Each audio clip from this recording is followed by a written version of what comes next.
And here's clip 2 of Paul Murphy's book, The Continuing Private Diary of Emily Jade Murphy, age 6 months and counting, the sequel to the first one.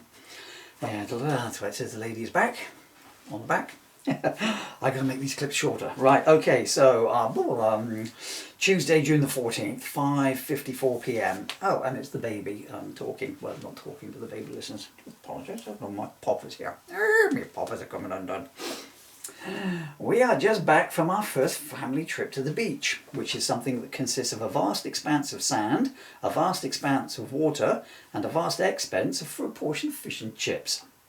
These things may appeal to big people, they are less than entertaining when you're only 6 months old. For a start, sand has no flashing lights and does not play Old MacDonald Had a Farm. Meanwhile, the sea thing is just a larger, much colder version of a bath, which comes with the nasty stuff already floating in it, rather than me providing it.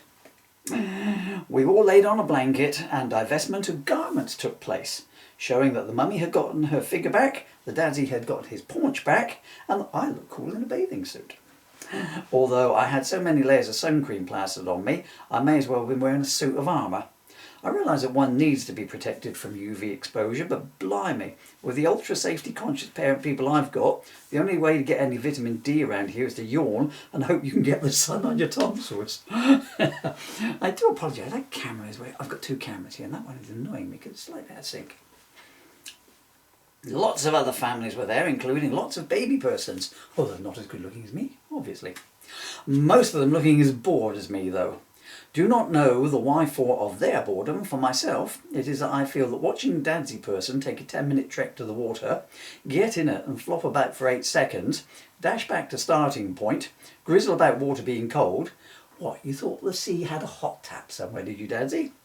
Cover us with water spray, troll off to purchase paunch accelerating fish and chips, and return to whinge about cost of said item for half an hour is not the sort of entertainment one would purchase a ticket for. Rather like the voice winner in concert. In an effort to break the monotony for me, the Dadsy purchased a beach ball, a bucket, a spade and a windmill. I showed my appreciation by playing with them for 30 seconds and then ignoring them. The Dadsy is a master of fun, however, brackets, i.e. to me not to use something he has, quote, paid through the teeth for, close brackets, and enjoyed himself for, several minutes with them. As an aside, that is a joke from my old stand-up act. My wife and I, we were married for 12 years, and I have to say that in that time we had many, many, many happy minutes. Back to the book. Yeah.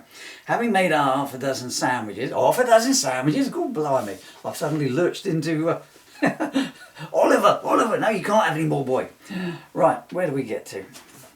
In an effort to break the monotony. Oh, couldn't read that word, same my life. The Dadsy, I've done that bit. I'm so sorry. Having made half a dozen sandwiches and stood back awaiting praise like he had carved out the Great Pyramid at Giza, and gamely rolled the... sandwiches. I didn't think that line was going to work either. Right. Take 76. Having made half a dozen doing it again. Take 77. Clink. Having made half a dozen sand castles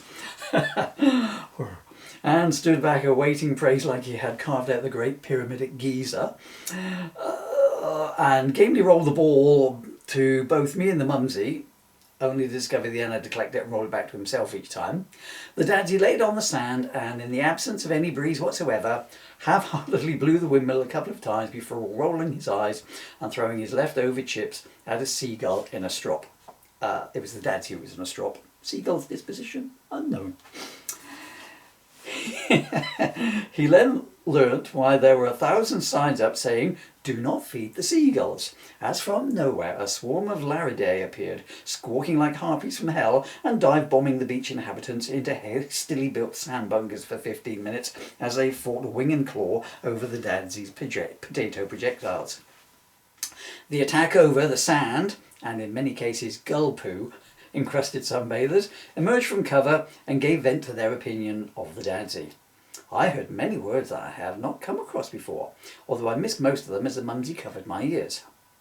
The angry mob were heading Dadsy's way with malice aforethought, but the heroic Mumsy saved him with the infallible way of stopping bystanders dead in their tracks, namely lifting up her bikini top and breastfeeding me. Open brackets. Never have so many averted their gaze and found something interesting on the ground to look at than when a woman does this.